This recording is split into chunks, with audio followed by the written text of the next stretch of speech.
Mga nagdadraga ng buhangin sa ilog ng Mangaldan, Pangasinan na diskubreng ibinebenta ng mga individual na nabigyan ng permit para sa dredging operation. Ang detalye sa report.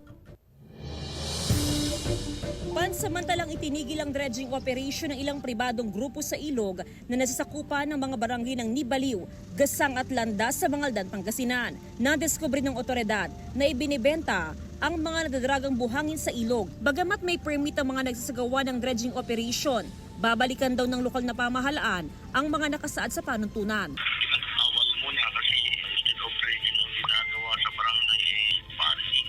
Binibinta nila yung tinatanggal instead of ipahin lang sa magkabilang gilid ng ilog.